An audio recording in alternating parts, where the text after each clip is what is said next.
নমস্কার, আমার নাম সুমন চ্যাটার্জি। আজকে আমি আছি একাডেমি অফ ফাইন আর্টসে সেন্ট্রাল গ্যালারিতে। তো আগেই আপনাদের সাথে পরিচয় হয়েছে আমার চ্যানেলে শিল্পী সুবীর সরকারের সাথে।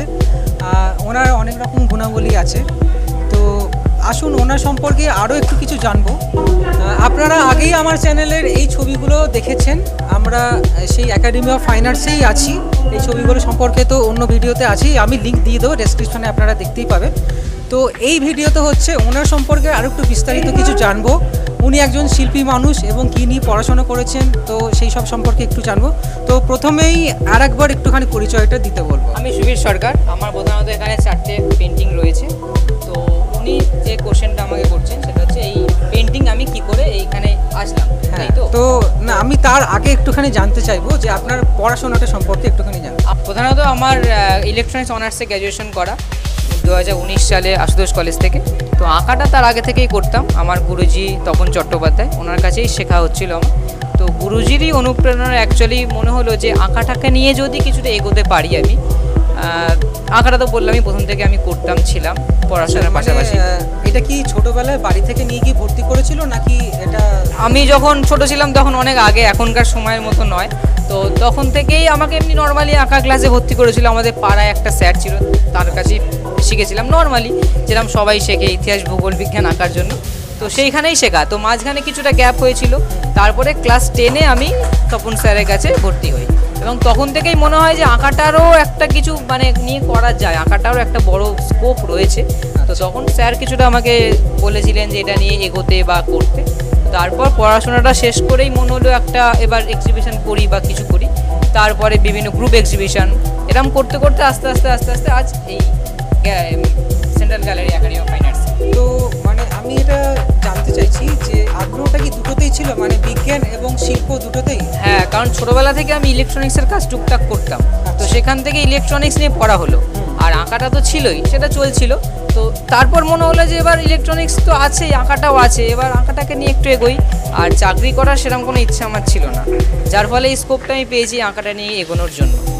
তা এরকম কি কিছু ব্যাপার আছে যে কোনোটার দিকে ঝোঁকটা বেশি, যে শিল্পী শিল্পী সুবীর সরকার আঁকার উপরে ঝোঁক বেশি, নাকি সেটা আমার বিজ্ঞানের উপরে? পাস আউট করা অবধি ছিল না। পাস আউট করা অবধি পড়াশোনা করতে হবে, কিছু একটা করতে হবে, সেটাই টার্গেট ছিল।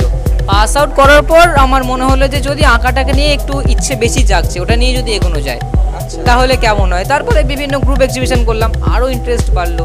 তো এইভাবেই 2024 সালে প্রথম সোলো হলো আমার একাডেমিতে। আচ্ছা, তো সেখানেই প্রথম আলাপ? হ্যাঁ, সেখানেই প্রথম আলাপ। তা এবার আমি একটুখানি আপনার পেশা সম্পর্কে কি কিছু জানা যেতে পারে? হ্যাঁ, অ্যাকচুয়ালি আমার একটা দোকান আছে, মোবাইল কম্পিউটার রিপেয়ারিংয়ের দোকান। ওই যে বললাম ইলেকট্রনিক্সে আমার ইন্টারেস্টিং ছিল, তো সেইখান থেকেই এই দোকানটা।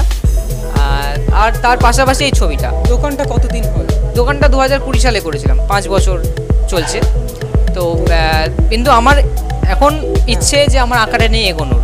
আচ্ছা, তো ভবিষ্যতে হয়তো দোকান থাকবে না, আঁকাটাই নিয়ে এগোবো, এরকমই পরিকল্পনা রয়েছে। সাহসিক ইচ্ছা, এটাকে সাধুবাদ জানানো উচিত।